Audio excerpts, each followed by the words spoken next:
On the 8th of December, I received a phone call from Uncle Keith Rory from Borroloola, who advised me that his big cousin had passed away in the Howard Springs facility. I spoke to the daughter of the elder that was lost, and my condolences go out to the family. We send all our respect and love to all of you. This is a very sad time for everybody. The daughter of the elder advised me that at 9 o'clock that morning, they had called reception to ask for help. They had made contact all day. Her and her auntie were ringing the reception at the quarantine facility in Howard Springs and asking for medical assistance the entire day. Over 12 hours later, at approximately 10:30 that night, they finally sent a couple of people to come and check on her. 2 nurses came and checked on her, took some readings, and then went back to the front office. After that, her mother started to get into serious complications. At this point, the daughter of the elder that was lost couldn't stand seeing her mother in any more pain, so she walked away because she couldn't stand it. As she walked away, she heard her mother fall, and there was a big loud thud, and she turned around and her mother had fallen back and hit her head on the ground, and they lost her in that moment. There was no duty of care. There was no assistance rendered for over 12 hours. They were pleading for an ambulance, they were pleading for doctors, and they were pleading for her to be taken to hospital. And it wasn't until after she had fallen down and died that they then had 11 medical staff around her trying to assist. Now, this is negligence on another level.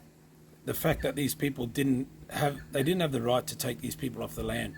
They didn't have the right to force them into this quarantine facility, and they didn't have the right to coerce and pressure this old lady into getting the vaccine.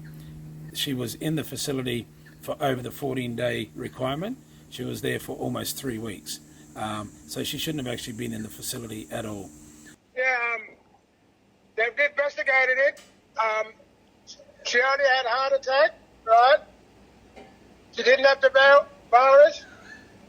No, but was she vaccinated? I think so.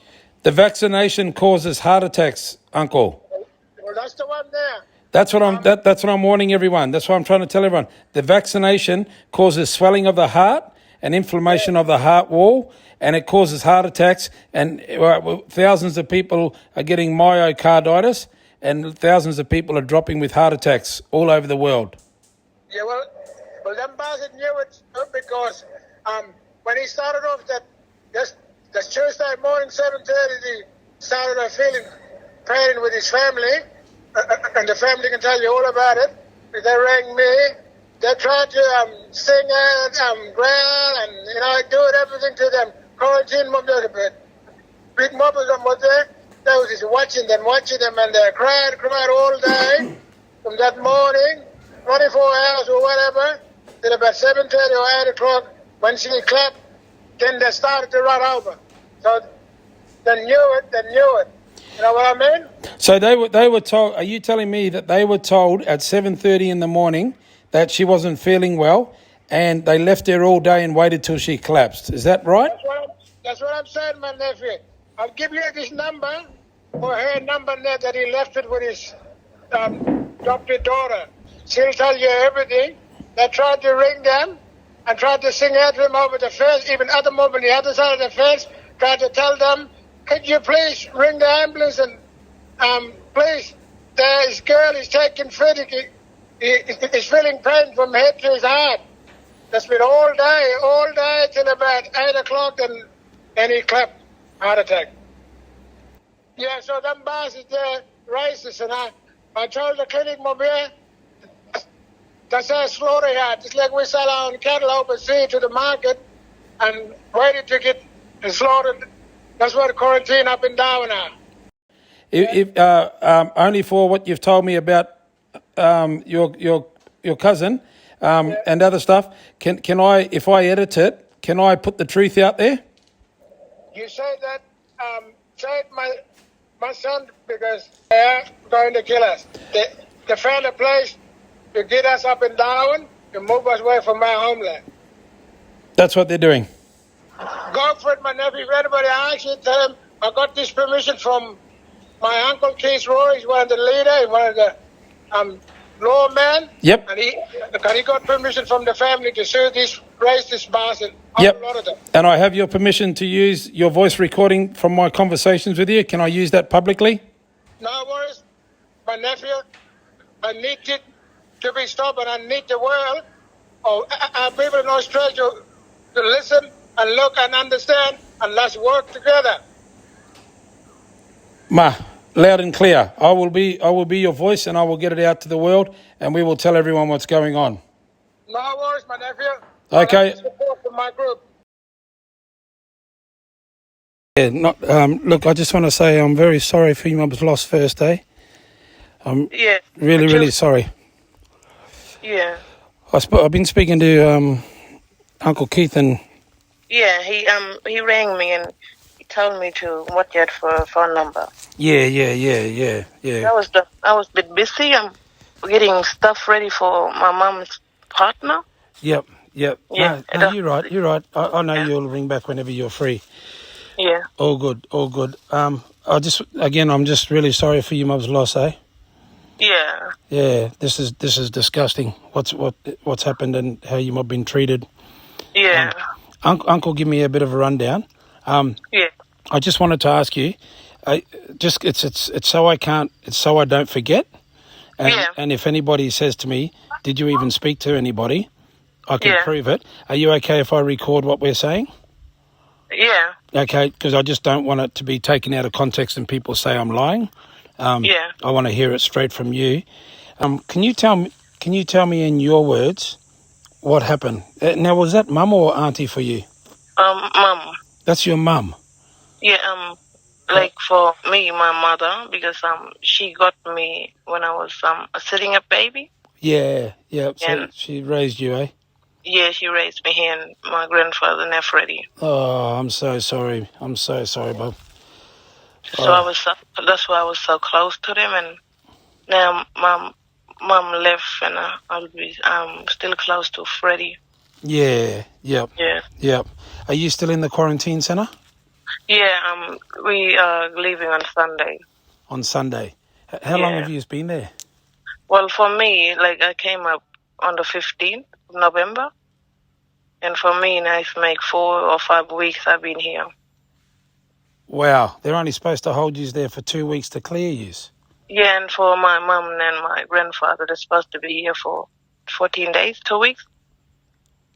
But I don't know what was the hold up. So how long was mum? And this week for them, they make 3 weeks. 3 weeks this week. So they should have been let out a week ago and should have been back home. Yeah.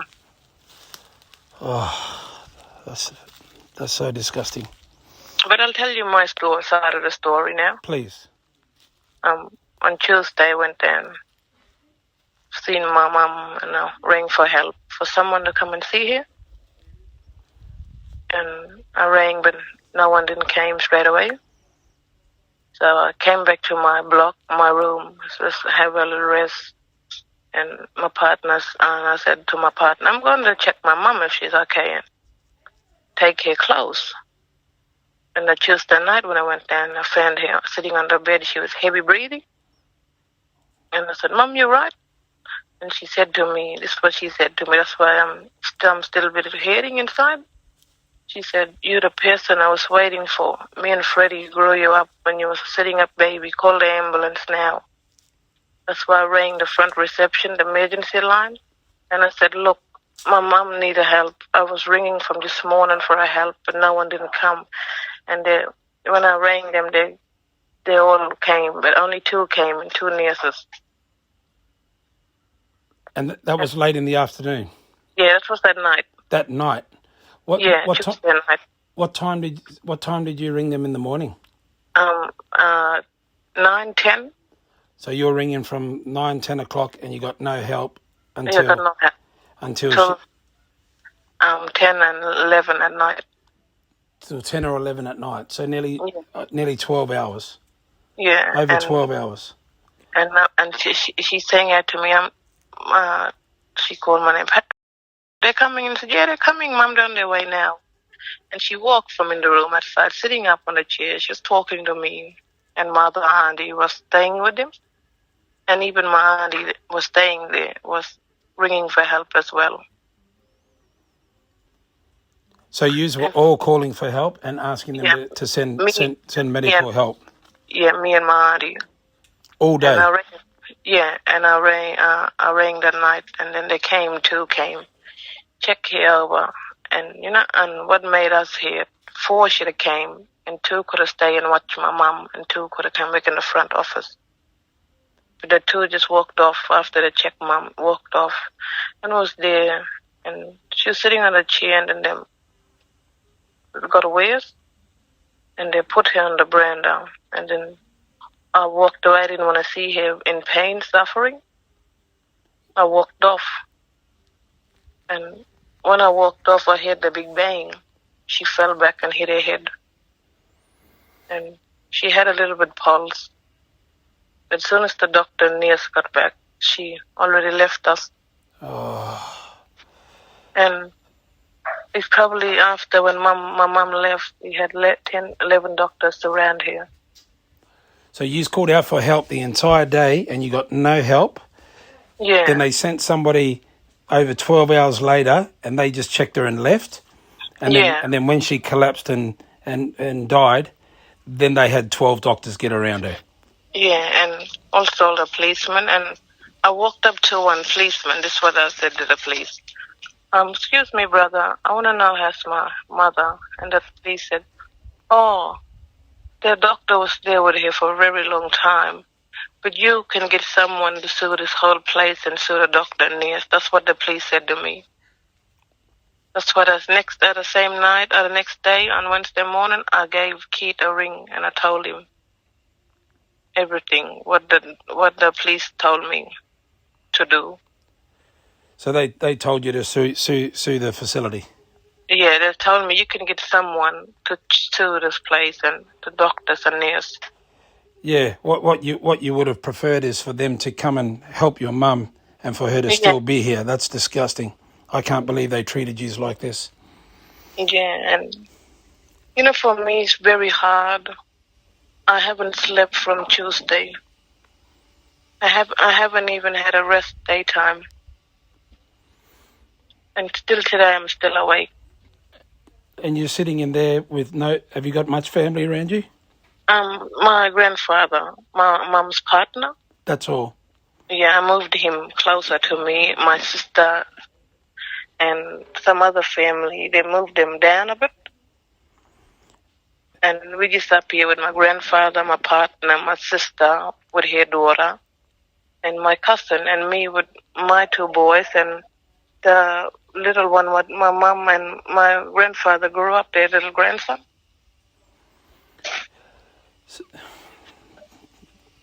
I've got no words. I'm so sad for you and so sorry. Yeah, and I keep asking him, what's the hold up here in Howard Spring?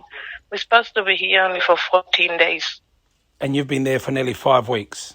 Yeah, and I said, I've been here for nearly 5 weeks. I want to go home. Have you tested positive to anything? I tested positive. How long ago? On the 16th of November. So early? Yeah. What about the next test? I had the next test 12 days time. And for me and my little daughter, our little 1-year-old baby I got? Yeah. And we had our swabs, and they came back negative. So they came back, negative 3 times? Yeah, and for my partner and my little 4-year-old son. So it came back negative for all of you after 12 days in quarantine, and they've still kept you there for 5 weeks? Yeah.